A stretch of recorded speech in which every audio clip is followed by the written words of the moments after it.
खोपोली नगर परिषदेच्या निवडणुकीत परिवर्तन विकास आघाडीचे नगराध्यक्षपदाचे उमेदवार डॉ. सुनील पाटील आणि नगरसेवक पदाच्या उमेदवार आपला प्रचार मोठ्या ताकदीनं करीत असल्याने मतदारांचा मोठा प्रतिसाद मिळतोय. कार्यकर्त्यांमध्येही उत्साहाचं वातावरण निर्माण झालंय. हा उत्साह अधिक प्रमाणात वाढवण्यासाठी राष्ट्रवादीचे प्रदेशाध्यक्ष सुनील तटकरे यांनी खोपोलीतील उमेदवार आणि कार्यकर्त्यांना सदिच्छा भेट देत शुभेच्छा दिल्या. यावेळी नगराध्यक्षपदाचे उमेदवार डॉ. सुनील पाटील यांनी खासदार सुनील तटकरेंचे आभार मानले. पेण नगरपालिका सार्वत्रिक निवडणुकीत 2025 मध्ये प्रभाग क्रमांक 6 मधून नगरसेवक पदासाठी भाजप, राष्ट्रवादी, आरपीआय महायुतीचे अधिकृत उमेदवार आनंद पांडुरंग जाधव आणि संगीता दिलीप लाड यांचा जोरदार प्रचार सुरू असून प्रभागामधील मतदारांचा उत्स्फूर्त प्रतिसाद त्यांना मिळत आहे. यावेळी बोलताना उमेदवार आनंद जाधव यांनी सांगितलं की आमदार रविशेठ पाटील आणि खासदार सुनील तटकरे यांच्या आशीर्वादाने निवडणूक लढवण्याची संधी आम्हाला मिळाली. आम्ही भरघोस मतांनी निवडून येऊ. याचबरोबर नगराध्यक्षपदाचे उमेदवार प्रीतम पाटील यांना प्रभाग 6 मधून 1 नंबरचा लीड देऊ. युवासेना माथेरान शहराध्यक्षपदी युवा नेते राकेश कोकळे यांची नुकतीच निवड करण्यात आली. माथेरान धनगर समाजाध्यक्ष तसेच शिवसेनेचे आमदार महेंद्र थोरवे यांच्या नेतृत्वाखाली अनेक वर्ष सक्रियपणे काम करणाऱ्या कोकळे यांच्या कार्याची दखल घेऊन त्यांच्यावर ही जबाबदारी सोपवण्यात आली. नियुक्तीपत्र पर्यटन मंत्री शंभूराजे देसाई, खासदार श्रीरंग बारणे आणि आमदार महेंद्र थोरवे यांच्या हस्ते देण्यात आलं. या निवडीनंतर विविध क्षेत्रातून कोकळे यांचं अभिनंदन होत असून त्यांच्या पुढील वाटचालीत शुभेच्छांचा वर्षाव झाला. पेण नगरपालिका सार्वत्रिक निवडणुकीत प्रचाराचे वारे जोरदार वाहू लागलेत. या निवडणुकीत प्रभाग क्रमांक 4A मधून अरुणा सुहास पाटील यांना नागरिकांचा वाढता पाठिंबा पाहायला मिळत आहे. ज्या पक्षात आम्ही होतो त्या पक्षानं आम्हाला एक सुद्धा काम दिलं नाही, त्यामुळे येथील जनतेचे प्रश्न प्रलंबित आहेत. यासाठी आता उद्धव बाळासाहेब ठाकरे गटाकडून मशाल या चिन्हावर निवडणूक लढवित आहोत. जनतेचा माझ्यावर विश्वास आहे आणि मी भरघोस मतांनी निवडून येणार. तसंच मागील 5 वर्षात रखडलेली कामं मार्गी लावण्याचा प्रयत्न करणार असल्याचं अरुणा सुहास पाटील यांनी सांगितलं. रायगड जिल्ह्यातल्या श्रीवर्धन नगरपालिकेत प्रभाग क्रमांक 9 मधून बालकृष्ण गुरुनाथ यांना उमेदवारी मिळाली असून त्यांच्या प्रचार सभेत जनतेचा उत्स्फूर्त पाठिंबा मिळतोय.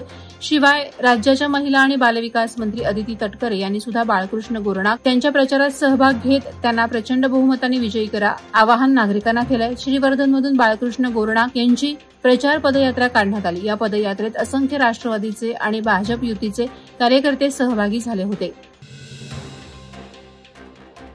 उरण नगर परिषद निवडणुकीत शांतता राखण्यासाठी अतिरिक्त बंदोबस्त तैनात करण्यात आलाय. नवी मुंबई पोलीस आयुक्तांच्या मार्गदर्शनाखाली उरण आणि मोरा सागरी पोलिसांनी पथसंचलन केलं.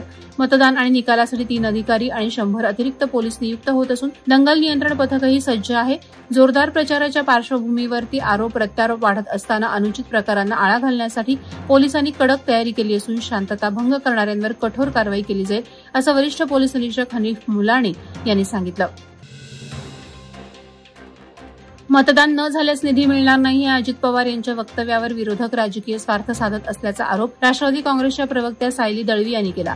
दळवी म्हणाल्या की अजितदादांच्या विधानाचा विपर्यस्त अर्थ लावून विरोधक जनतेत भ्रम निर्माण करत आहेत. राज्याच्या विकासासाठी सातत्यानं काम करणाऱ्या नेतृत्वावर शंका घेणं अयोग्य असून महाराष्ट्रातील जनता सुज्ञ आहे. जनसेवा, विकास आणि कल्याण हेच पक्षाचं ध्येय असल्याचंही त्यांनी सांगितलं. कोयना पुनर्वसाहत मराठा समाज सेवा संघ रायगड, ठाणे आणि पालघर यांच्या वतीनं खालापूर तालुक्यातील कुसावडे वडवळ येथे 3 दिवसांचा भव्य कीर्तन महोत्सव उत्साहात संपन्न झाला. संत ज्ञानेश्वर महाराजांच्या 750व्या जन्मोत्सव आणि संत तुकाराम महाराजांच्या 375व्या वैकुंठगमन वर्षानिमित्त आयोजित या महोत्सवाचं नेतृत्व अध्यक्ष तुळशीराम सावंत आणि कार्याध्यक्ष श्रीरंग भातोसे यांनी केलं.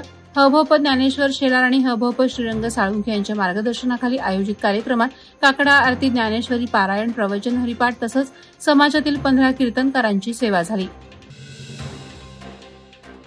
त्रिरत्न बहुजन सेवा संघ तळशेत इंदापूर यांच्या वतीनं 26 नोव्हेंबर रोजी संविधान दिन मोठ्या उत्साहात साजरा झाला.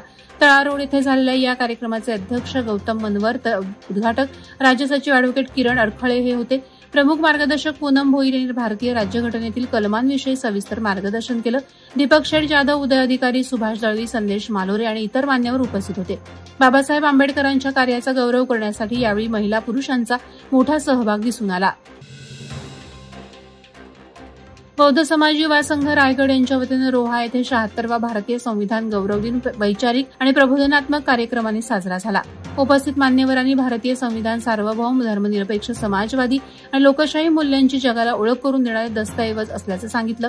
डॉ. बाबासाहेब आंबेडकरांनी प्रत्येक नागरिकाला समान मूलभूत हक्क, मानसन्मान आणि प्रतिष्ठा मिळवून दिल्याचं मत व्यक्त झालं. गरीब ते श्रीमंत सर्वांना एक मत एक मूल्य हा संविधानाचा मोठा आधार असल्याचं सांगितलं. धम्मबांधव आणि मान्यवर यावेळी उपस्थित होते. वादळवारा लाईव्हसाठी न्यूज ब्युरो, रायगड. नवी मुंबई व रायगड जिल्ह्यातील ताज्या बातम्या आणि घडामोडींसाठी सबस्क्राईब करा वादळवारा लाईव्ह चॅनल आणि दाबा बेल आयकॉन.